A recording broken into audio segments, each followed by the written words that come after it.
नमस्कार, आप देख रहे हैं द बिहार टॉप। मैं हूं आदेशपुरी। बात करेंगे हम इस वीडियो में बीपीएससी सिविल सेवा से चयनित 18 अफसरों के जांच से संबंध में। आपको बता दें कि इन 18 अफसरों पर यह शक है कि ये फर्जीवाड़ा करके अफसर बने हैं। और आपको बता दें ये 53वीं से 55वीं, 56 से 59 और 63वीं सिविल सेवा से चयनित हैं। आपको बता दें कि 2022 में 8 मई को 67वीं सिविल सेवा का पीटी परीक्षा हुआ था और एग्ज़ाम से पहले क्वेश्चन लीक कर गया था। एग्ज़ाम कैंसिल हुआ और मामले की जांच ईओयू को मिल गया और जांच के क्रम में ही पाया गया कि बहुत सारे ऐसे अफसर हैं जो गड़बड़ी करके अफसर बने हुए हैं, शक है। और जांच जब आगे बढ़ा तो 18 अफसरों को ईओयू दफ्तर बुलाया गया और आज के दैनिक भास्कर पेपर में इससे संबंधित महत्वपूर्ण जानकारी दी गई है और कहा गया है कि 18 अफसरों के हैंडराइटिंग का नमूना लिया गया है और उसे एफएसएल यानी कि फॉरेंसिक साइंस लेबोरेटरी में जांच के लिए भेजा गया है। और आपको बता दें कि जब 67वीं का मामला हुआ था तो 53वीं से 55वीं में चयनित रंजीत कुमार रजक जो कि डीएसपी हैं, उनकी गिरफ्तारी हुई थी। और उसी के बाद ऐसे क्लू मिले जिसके बाद ईओयू ने जांच का दायरा बढ़ाया और ये 18 लोगों पर उनकी जो है वो संदेह पैदा हुआ और बीपीएससी से इनके पीटी के, मेंस के और इंटरव्यू की जानकारियां मांगी गई।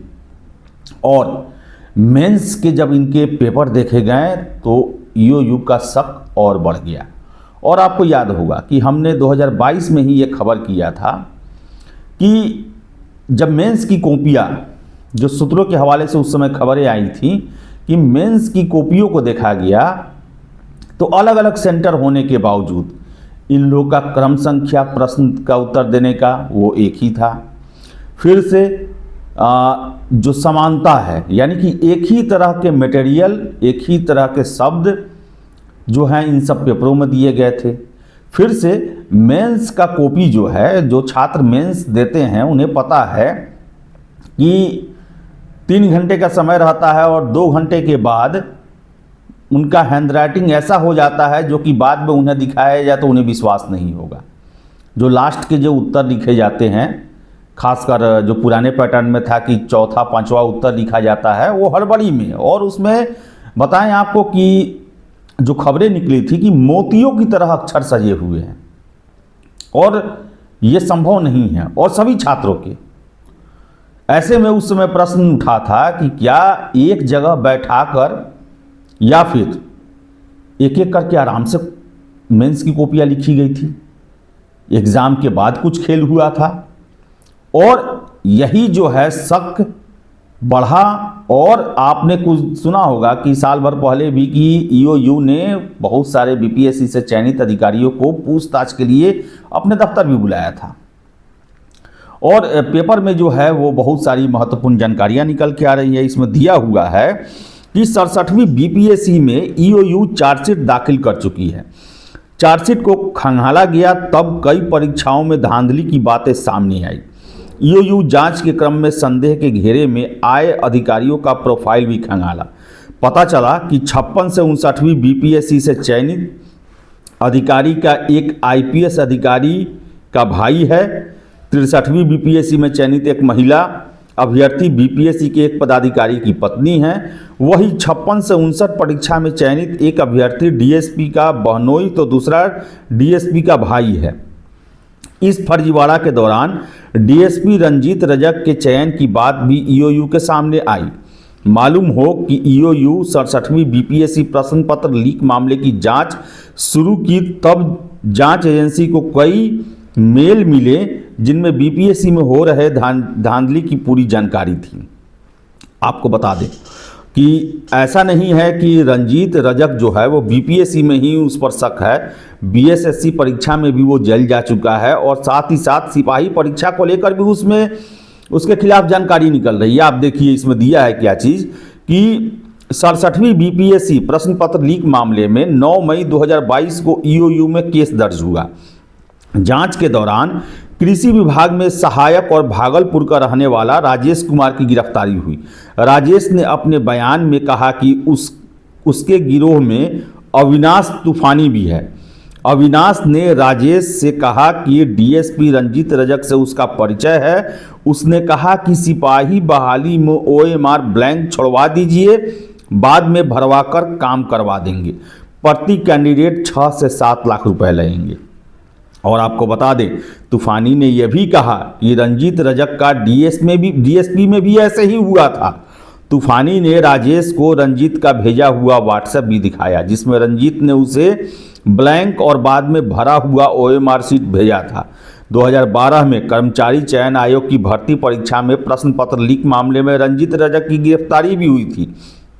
इसके बाद ईओयू चार्जशीट भी की थी। बाद में रंजीत रजक जमानत पर बाहर आए और 53वीं में बीपीएससी से चयनित हुए और डीएसपी बन गया। और ये देखिए 56 से 59 में भी इनका चयन हुआ एसडीएम के लिए, लेकिन ये एसडीएम का पद ज्वाइन नहीं किए, डीएसपी ही पद ज्वाइन किए। और रंजीत रजक का पूरा संपत्ति जो है वो जब्त किया जाएगा, उसको लेकर भी सूचना दिया गया है। तो आपको बता दें कि बीपीएससी में क्या क्या खेल हुआ है पहले, ये किसी से छुपा नहीं है। ये हर एक छात्र जो उस समय एग्जाम देते थे उनके जबान पे है। और यही अविश्वास जो है वो आज भी बरकरार है। आप चले जाएं गर्दनी बाग, वहां पर हर एक छात्र ये कहते हैं कि गड़बड़ी हो रहा है, हुआ है। तेजस्वी यादव आरोप लगा रहे हैं, प्रशांत किशोर आरोप लगा रहे हैं, राहुल गांधी आरोप लगा रहे हैं।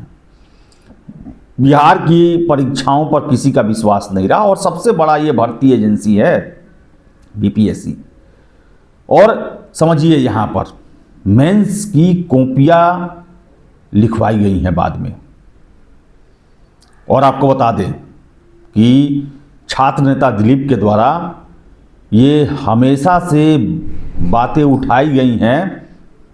आपको याद होगा 2022 के समय में जो स्ट्रांग रूम है उसका चर्चा हुआ था कि ये स्ट्रांग रूम में आखिर क्या व्यवस्था है कि वहाँ से पीटी मेंस की कॉपियाँ निकल जाती है। और तत्कालीन अध्यक्ष अतुल प्रसाद जी के द्वारा स्ट्रांग रूम के सुरक्षा से संबंधित भी एक बयान जारी करना पड़ा। उन्होंने बताया कि समीक्षा की गई और स्ट्रांग रूम के सारी व्यवस्थाओं को बदल दिया गया है।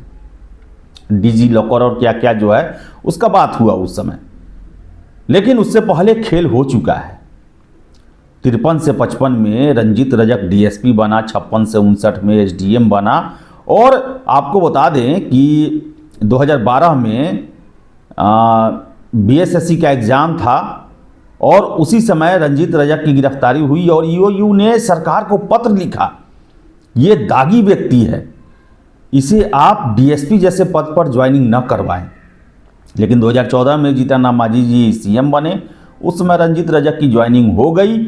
लेकिन रंजीत रजक पेशेवर जो है वो परीक्षा माफिया हैं, क्योंकि डीएसपी बनने के बाद भी उन पर आरोप है कि अपने रिश्तेदारों की नौकरी लगवाएं बीपीएससी में। वो फिर से 67वीं में पेपर लीक में संलिप्त रहे और समाचार पत्रों में सूचना दी जा रही है कि सिपाही परीक्षा में भी गड़बड़ी हुआ है।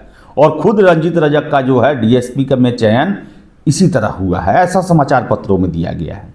बयान जो कि पकड़े गए हैं लोग उनके द्वारा दिया गया है। और देखिए एक परीक्षा नहीं, 53 से 55 में भी उस तरह हुआ, 56 से 59 में भी 74 या 75 रैंक आया था रंजीत रजक का, एसडीएम के लिए हो गया। भाई बहनोई न जाने किसका किसका हुआ है। तो बताएं आपको हम 18 अफसरों के जो हैं वो हैंडराइटिंग का नमूना लिया गया है और एफएसएल भेजा गया है। वहाँ से अगर मैच कर जाएगा तो इन लोगों पर केस दर्ज किया जाएगा और इन्हें नौकरी से निकालने और इस कुकर्म के लिए दंड देने की भी व्यवस्था की जाएगी। लेकिन सबसे बड़ा प्रश्न है कि इसमें बिना आयोग के अधिकारी कर्मचारी के मिली भगत के आखिर ये इतना बड़ा कांड कैसे हो सकता है? कैसे इस परीक्षा माफिया जो है वो बीपीएससी के इतने गोपनीय क्षेत्रों में सेंधमारी कर सकता है? ये बिना इनसाइडर के संभव है ही नहीं। और जांच जो है केवल बाहरी लोगों पर ही हो रहा है, बाहरी इन द सेंस जो चयनित हुए हैं उन्हीं लोग पर हो रहा है। लेकिन आप सोचिए कि बिना आयोग के किसी व्यक्ति या किसी अधिकारी के संलिप्तता के ये सब कांड कैसे हो सकता है? कैसे जो है वो स्ट्रांग रूम से कॉपियां बाहर निकाली जा सकती है? ये बहुत बड़ा प्रश्न है। और जब तक इसका जांच नहीं किया जाएगा तब तक जो है वो अधूरा है ये सब कुछ। और आपको बता दें, उस समय 2022 में बहुत सारे आरोप लगे थे। बीपीएससी के अंदर बहुत सारे कर्मचारियों के बीपीएससी में हो जाने की बातें चली थी, सिविल सेवा में चयनित हो जाने की बातें चली थी। बहुत सारे असिस्टेंट जो विभिन्न विभागों में कार्यरत थे उनका जो है नौकरी हो जाने की बात निकली थी। बहुत सारे प्रश्न उठते थे उस समय, सैकड़ों प्रश्न। हमने आपको न जाने कितने एग्जाम्पल दिए थे जिसमें ये बताया था कि कैसे नंबर काटे जाते हैं, नंबर बढ़ाए जाते हैं, नंबर नहीं दिए जाते हैं या इस तरह दिए जाते हैं कि जब उसका जोड़ा जाए तो आप कंफ्यूज हो जाएंगे कि ये 12 है या 15 है। ऐसे ऐसे डिजाइन से अंक लिखे गए थे। स्टैट में 2-2 नंबर के 5 क्वेश्चन हैं, पांचों सही है और लास्ट में 5 नंबर दे दिया गया और दूसरे कॉपियों में हर एक में 2-2 नंबर दिया गया सही होने पर। बहुत तरह के खेल हमने आपको बताया था उस समय उसके एविडेंस के साथ हमने बताया था जो आरटीआई से छात्रों के द्वारा कॉपियां मांगी गई थी। तो बीपीएससी में एक से एक कलंकित कार्य हुए हैं और इसकी पुष्टि अब समाचार पत्रों से हो रही है। और यही वजह है कि छात्र विश्वास नहीं करते हैं। तो जांच होना चाहिए, जांच तो होना चाहिए। जिन लोगों ने योग्य अभ्यर्थियों का मेहनत पर पानी फेरा है, धोखाधड़ी किया है और गलत तरीके से नौकरी प्राप्त किया है, उनको दंडित करके बाहर किया ही जाना चाहिए, जेल भी भेजना चाहिए। और साथ ही साथ अगर आयोग के कोई व्यक्ति इनसाइडर कोई शामिल रहा है तो उसे भी कड़ी से कड़ी सजा मिलनी चाहिए। देखिए क्या होता है। फिलहाल इस वीडियो में इतना ही। वीडियो पसंद है लाइक शेयर करें, हमारे चैनल द बिहार टॉप को सब्सक्राइब जरूर कर लें। धन्यवाद।